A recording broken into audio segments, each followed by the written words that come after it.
साथी तुम्ही सहारे, कोई न अपना सिवा तुम्हारे।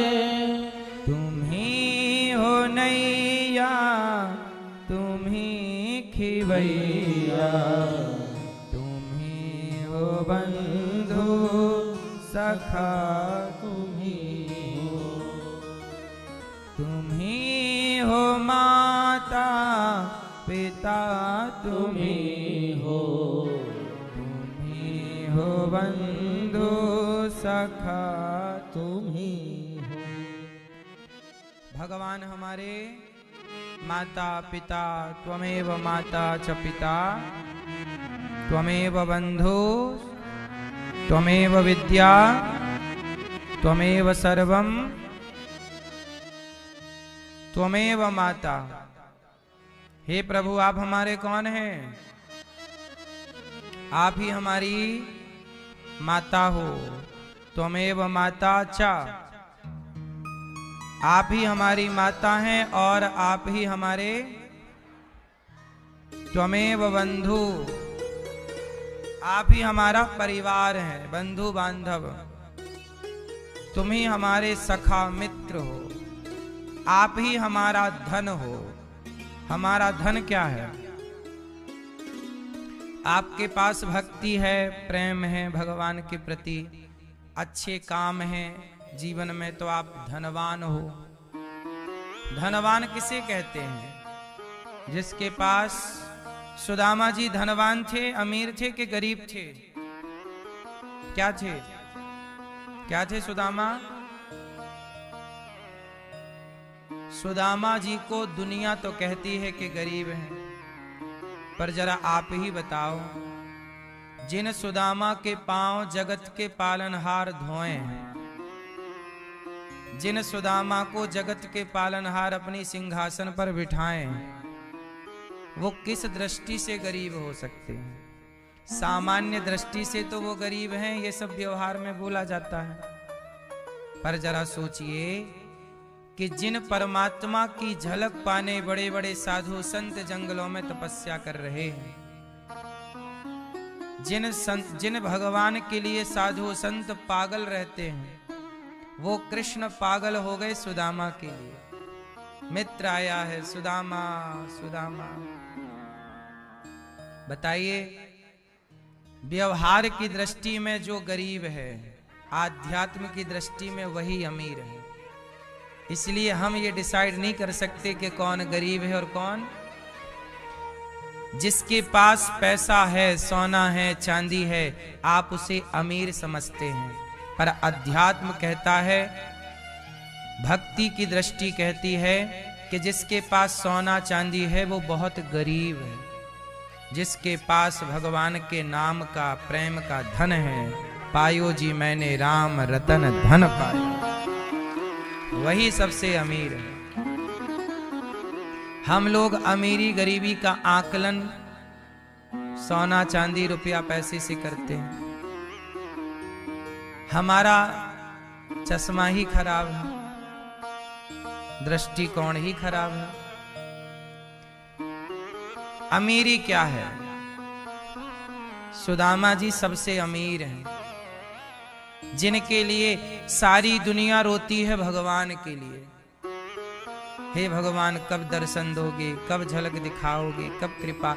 आपके सपने में भगवान आ जाएं तो आप खुशी से नाचते हो, आज तो सपने में प्रभु का दर्शन हुआ। सारी दुनिया जिनके लिए रोती है वो सुदामा के लिए रो रहे हैं। जिन कृष्ण के लिए दुनिया रोती है वो कृष्ण किसके लिए रोए? जितना राधा रानी रोई भगवान कृष्ण के लिए, राधा रो रही हैं कृष्ण के लिए, और कृष्ण रो रहे हैं सुदामा के लिए। अब आप ही बताओ अमीर कौन है?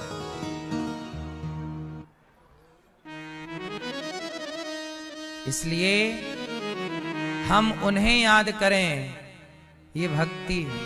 वो हमें याद करें, ये भक्ति की पराकाष्ठा है। परिपक्वता है।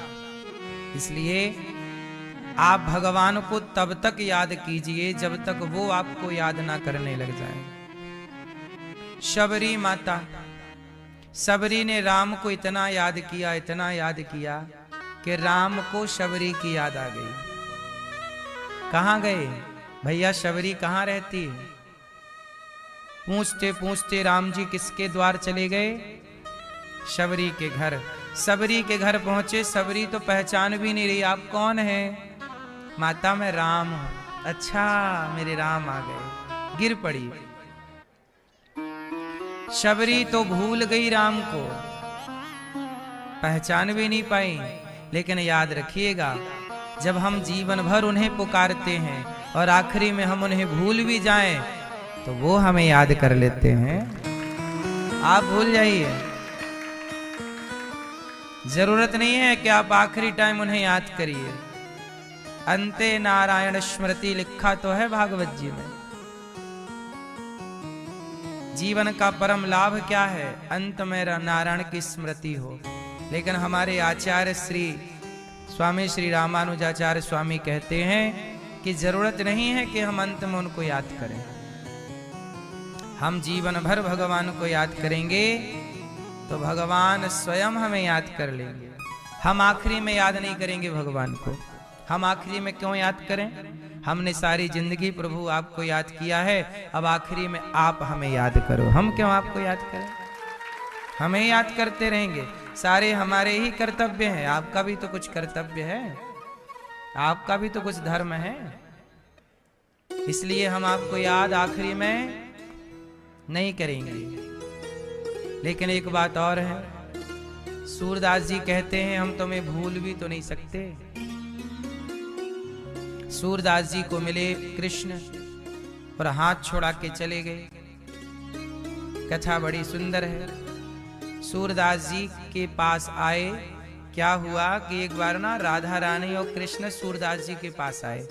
सूरदास जी पद गाते हैं सुंदर, तो श्याम सुंदर बोले राधा चलो सूरदास जी का पद सुन के आते हैं, चलो। तो सूरदास जी की गोदी में आके राधा जी बैठ गई, एक तरफ राधा जी एक तरफ कृष्ण। सूरदास जी ने पद सुनाया, वो पद सुनाए पूरा होने को आया तो भगवान कृष्ण बोले इशारे से राधा जी जल्दी चलो, बाबा बड़ा चतुर है, पद पूरा करके ना हमें पकड़ लेगा, छोड़ेगा नहीं। तो राधा जी और श्याम सुंदर ने राधा जी का हाथ पकड़ा और भागने लगे। और जब भागे तो सूरदास जी समझ गए कि कन्हैया तो छलिया है, दर्शन दे के भाग जाएंगे। तो तुरंत सूरदास जी ने पांव पकड़ लिए राधा जी के, और पांव पकड़े तो पांव तो पकड़ में नहीं आया, पायल पकड़ में आ गई। और राधा जी की पायल टूट के और सूरदास जी के हाथ में आ गई। जब सूरदास जी के हाथ में पायल आई तो कन्हैया दूर खड़े होके बोले बाबा पायल दे दो। सूरदास जी बोले देखो किसकी पायल है? बोले हमारी प्रियतमा राधा जी की है। सूरदास जी बोले कि एक काम करो, पहले राधा जी को यहां लाओ, एक पायल है, हम देख लें कि ऐसी ही उनके पांव में दूसरी है कि नहीं। ऐसा तो नहीं कि हम किसी की पायल हो किसी को चली जाए।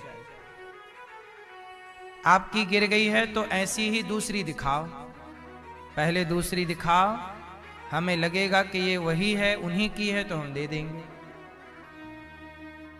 राधा जी ने अपना एक पांव आगे किया, सूरदास जी ने पांव पकड़ा और राधा जी के पांव पकड़े तो पायल वही। सूरदास जी ने अपने हाथ से पायल पकड़ाई और जब पायल पहना रहे थे तो बगल में कन्हैया खड़े, तो पायल तो पहना दी, कन्हैया का हाथ पकड़ लिया सूरदास जी ने। अच्छा सूरदास जी अंधे हैं, देखते हैं नहीं। सूरदास जी का हाथ पकड़ लिया, भगवान कृष्ण का हाथ पकड़ लिया सूरदास जी। पर भगवान कृष्ण तो सबसे बलवान है। भगवान कृष्ण ने हाथ छुड़ा लिया और छुड़ा के भाग गए। और जब भागे तो सूरदास जी ने एक दोहा गाया। सूरदास जी ने कहा हाथ छुड़ाए जात हो निर्बल जान के मोहि, हृदय से जो जाओगे मर्द कहूंगो तो ही। हे कन्हैया, मैं तो निर्बल हूं, अंधा हूं, तुमने हाथ छोड़